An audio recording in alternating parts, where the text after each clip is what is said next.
Welcome back, everyone, to another episode of Shake Sales. Today, I got Dale Dupree of the Sales Rebellion. Welcome, Dale. How you doing? Thanks for having me, man. I'm doing good. Awesome. So, I love your tagline: "Sell more, suck less." It seems like these days, really, in order to sell more, you really need to capture and maintain that attention. We talked offline about everyone struggles with attention. It's always been a constant battle, but today more than ever. So let's dive into that and figure out like some tips, tactics, strategies to like helpfully keep folks more your prospects more attentive. The topic itself is interesting, right? Because if you think back even, let's just say 10 years ago to 2013, the idea of how noisy it was then as compared to how noisy it is now is almost night and day. And Mm, and and look, I think that the world in general has changed a lot in those 10 years, but I also think that ultimately what has happened is that the landscape of sales has evolved into a place that none of us really knew it was going to go, which has been that people have dictated the workforce to do nothing but make a ton of calls and send a ton of emails with the only goal in mind of potentially hearing back from somebody and not hmm building a relationship, not serving, not helping, not supporting, not giving any type of anything away, to be quite frank, other than pricing and a signature page. And because we have managed to ruin an entire generation of sellers and their perspective of the landscape of what sales actually is, we've created an epidemic, epidemic of noise. I have right now in my email, and I only know this because I literally just looked at it about 10 minutes ago, 177 emails this week that have the subject line either question for you or my name plus their name or my company name plus their company. I mean, it's so predictable at this point that it becomes white noise. And that is extremely frustrating for sellers everywhere to recognize and to realize, because now it just makes your job that much harder. And as a matter of fact, I think like one of the biggest issues is that so many people are trying to be so different that they're causing more problems. And those problems are is that it's not authentic. It's just different to be different is the thought process. But mm, nobody knows how to humanize this identity of attention and ultimately what people desire in regards to an exchange with another human being. Bro, I just got off the phone with a guy from a company that I won't say the name of who has literally had 14 different freaking phone calls come through my phone, and of them 6 different people. Right now, I'd heard this guy's name when he said it. I'd heard it before and was like, "Oh, it's you again." Hey, remember like last time I talked to you, I told you you guys won't stop calling me, and I've given you exactly like what's going on and what if you could help, what it could be, which is basically nothing. Why do I keep getting these calls? And the guy like goes into this script straight up as if he knew this was going to happen. Oh, we've called you before? Like just straight, it was the same thing I've heard from every single one of them.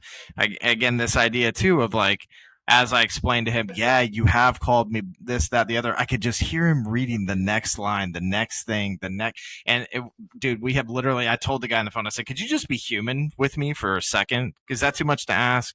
Can you listen to what I'm saying and just acknowledge me? Is that okay? I'd like to be seen. I'd like to be heard in this moment if that's cool with you, or I'll just hang up like 99% of the other people that you talk to.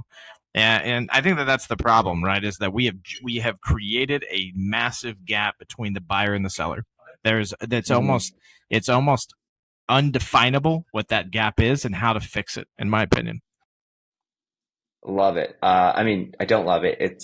But you did it. That's fantastic. I was looking while you were talking about how many pitches you have in my inbox with the subject line "quick question." I've got about 105 or so in the last 30 days. And that doesn't include like the follow-ups of those because they're all threaded, or for the most part are threaded. And I think you're spot on with the problem, which is you're either being the robot or you're trying to stand out from the robot without adding value, recognizing that person. and then that's just on email. And then like it gets super robotic when you call and you call from a script, right? Not to mention auto dialers and the stuff where like it's like a 2 second pause where the caller or the recipient of the call is like, I know what the heck is happening here, but I guess I'll wait, and then it's like, oh, hey, sorry about that. Like, let me tell you about, it's almost like today selling feels like Viagra when email first came out. Viagra emails when yeah, email first started coming out. It wasn't detected by the spam filter that easily. But anyways, so how do we go about maybe course correcting versus like fixing the problem directly or both? It's a great question. I think it's a simple answer ultimately, but the problem is that we've simply lost our way so much that when you take a simple answer, a lot of people hear it as the wrong. What I should say is they hear it the wrong way. They don't take it the way that we need to take it. So I'm gonna answer it like this: that simply, if we give people better experiences, everything changes. Like as an example, if I can just meet somebody at a moment and where they're at, if I can call somebody and I can say, hey John, this is Dale. Obviously, you figured out from the random number that's calling you, this is a sales call, but good news. I'm not calling about a timeshare in the middle of nowhere or your car's extended warranty. You want to roll the dice and hear what I got today?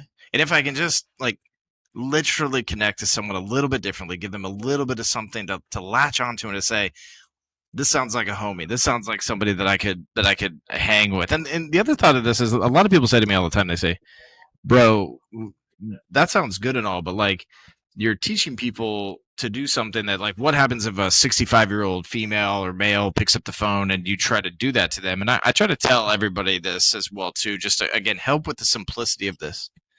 That when you're just yourself, it doesn't matter the demographic, it doesn't matter the culture even. That the person on the other line will hear mindfulness, they'll hear sincerity, they'll hear something that will help them to prosper, whether or not you sell them something or not, but in the moment. And that's the thing that we don't really recognize. Also, like the people that would make those comments, I think are the same people that are causing this problem, which is that they're trying to figure out all these codes and lines and all these things to basically break into someone's attention in the first place when it's really simple.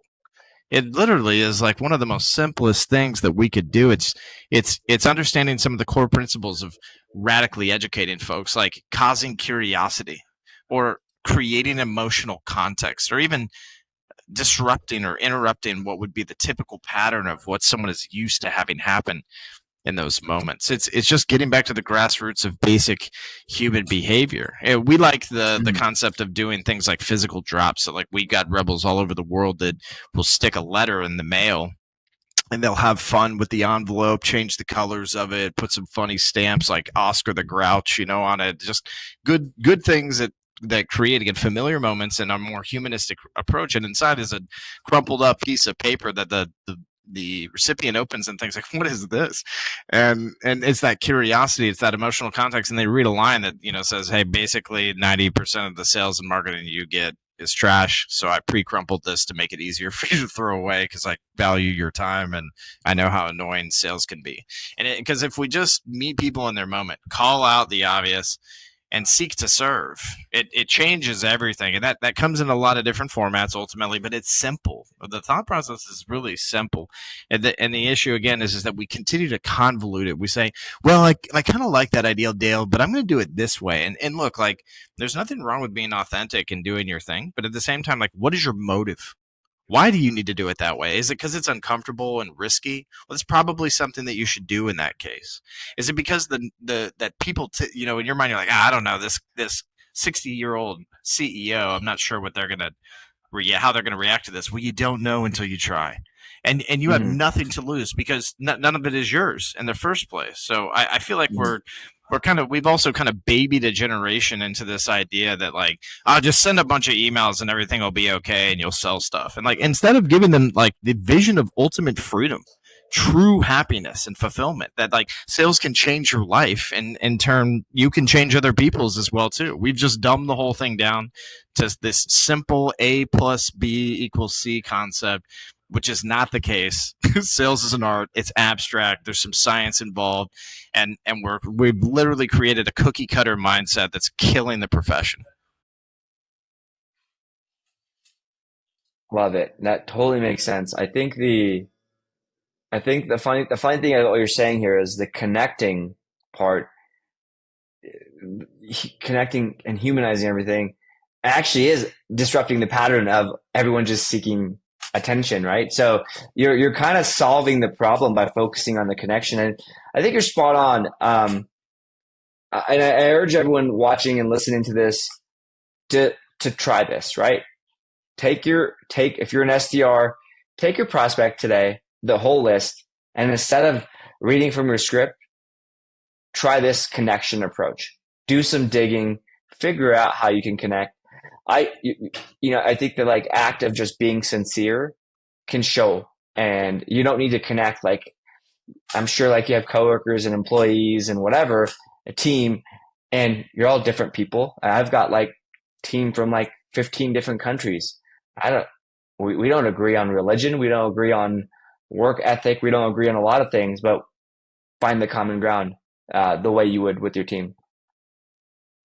I want to jump in with one last question here. I think you've dropped some real value that I think really is is so simple, but it's very hard to do, and it takes a lot of changing your behavior and mindset. But I want to end with what I mean. It's a puncher here. What's your thoughts on AI? Like, just be real with it, right? I'm pretty sure we agree on this, but like, what do you think? Is this bullshit? Is it actually helpful? Yeah, it's ruining, even it's not just ruining the sales world, it's ruining people at this point, that like we're using it now. Listen, it's a fantastic tool for certain things, especially for internal processes at organizations, or creating some structure, a random question that you might have had for Google, because you're a prude and you need to use chat gpt for or whatever. Like, it's a brand, right? It's a lifestyle, it's a concept as well too. Like, AI is something that's cool. I'm not an old school guy in the thought that like I think that technology sucks and that it's going to ruin the world. Although there's some real Sarah Connor vibes going on with this AI stuff for sure. At the same time, though, I believe that sellers use it as a shortcut. They use it as a cop out to do the actual work. They use it as a very insincere way to try and gain some type of popularity or a shortcut to an ending that doesn't exist. None of it exists is the problem.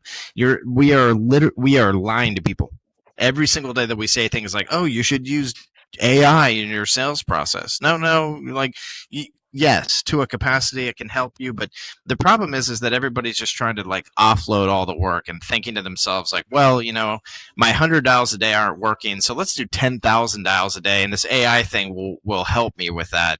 And oh my god, like, don't get me started. It's this idea of burning through opportunity. That's all it is.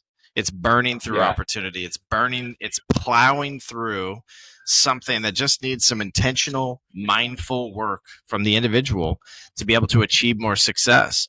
And the problem again too is that we are so, like, think about this for a second. Like, there's a whole generation that can like go and talk to AI and have like such a easy, good, down to earth conversation with it, to the point that like they don't even need a human anymore. So in the next like 10 to 15 years, like, what does that look like? It looks like people not even talking to each other anymore, bro. And there will be a whole generation that does that, but the secret sauce will always be that the person can make you feel so much differently than something like AI when they do things correctly. And there's nothing Hmm. that is a literal art. It is an inheritance that we as humans have, and AI cannot replace it. It can artificially supplement it for sure, without a doubt, but it cannot replace it fully. And so, I have a strong opinion about this, and I think because of that, I think to myself, even like, I'm going to use it as little as I possibly can from a cultural standpoint, for sales inside of my organization. Like, we'll use it for process, other things for sure, but from a sales perspective, like, now we're going to do the research ourselves. We're going to get our hands dirty ourselves. We're going to show up at that person's office and do a tour if we have to, just to learn more about it, instead of having something, create a shortcut for us. And we have better outcomes because of it. I love it. I generally agree. I think the funny thing is, I imagine a world where AI, that we're using for sales today, there's like an AI for people being sold. And so it's just like now AI just talking and like talking to each other. It's like, you know, um, and then we're just removed from the situation. But you're right, like plowing through a list is just never the right move. So thanks so much for reiterating that. And I think really just sharing real, your real thoughts and really hopefully opening up the folks watching, listening's eyes on a better way to do things. Where can people go to learn more and follow along and join the rebellion? Best place to go is always salesrebellion.com, but also there's content feeds out there for anybody that wants to consume. LinkedIn.com/IN/copy warriors, my personal page. I post once, twice a day, whatever I'm feeling.